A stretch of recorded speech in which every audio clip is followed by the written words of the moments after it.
Bonjour, bienvenue dans cette vidéo. Aujourd'hui, je vous parle des conflits que nous pouvons rencontrer avec nos enfants et d'un outil de communication que vous pouvez utiliser pour ne pas que le conflit dégénère. Alors, je suis Anaïs Severt, je suis thérapeute, coach parental et formatrice. Dans mes vidéos, je partage des astuces, des conseils pour mieux communiquer et améliorer la qualité des relations que nous avons avec nos enfants.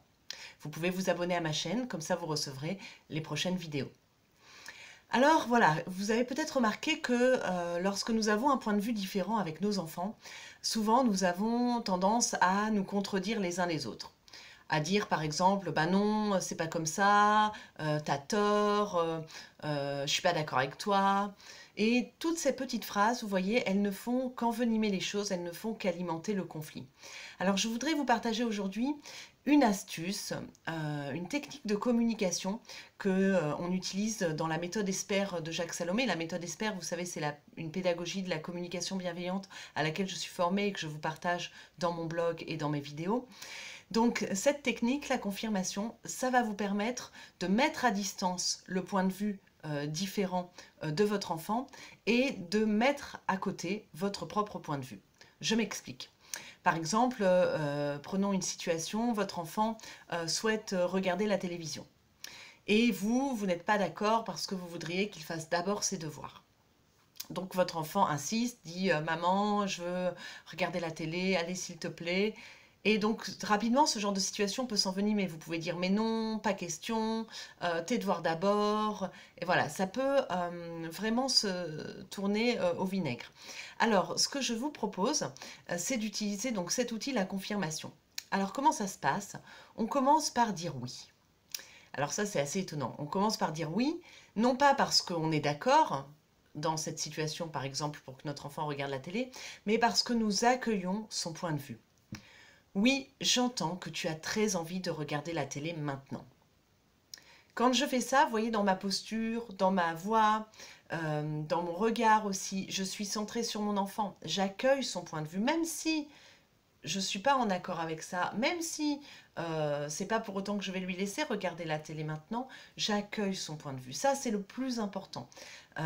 Cet outil de la confirmation nous permet d'accueillir le point de vue de l'enfant sans jugement, sans le critiquer.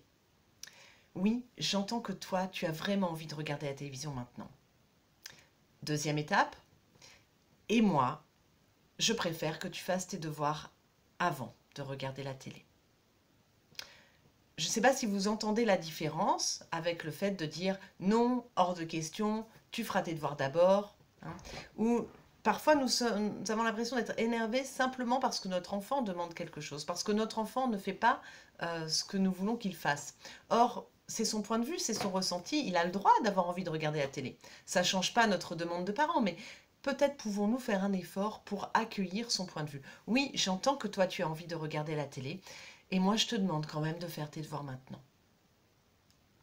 Voilà, c'est tout simple la confirmation. C'est tout simple là dans la vidéo, c'est pas forcément si simple en pratique, donc je vous propose vraiment d'expérimenter cette technique. Elle est très puissante, c'est une technique d'ailleurs que vous pouvez utiliser dans plein de situations, au travail, dans le couple.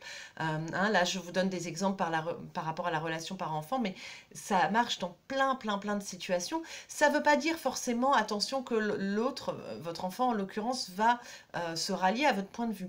Mais il y a quand même plus de chances qu'il vous écoute puisque vous ne serez pas dans le réactionnel, vous serez vraiment dans l'accueil de son point de vue et dans la position, c'est-à-dire mettre côte à côte votre propre point de vue. Toi, tu veux regarder la télé, moi, je veux que tu fasses tes devoirs.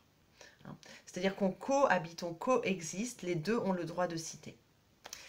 J'espère que ça vous aidera à gérer les situations qui peuvent tourner au conflit. Laissez-moi vos commentaires, laissez-moi vos expériences. Si vous utilisez cet outil, ça m'intéresse. Et puis, n'oubliez pas de vous abonner à ma chaîne et à mon blog, blog-esper.com.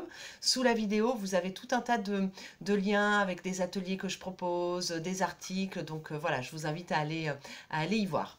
À bientôt. Au revoir.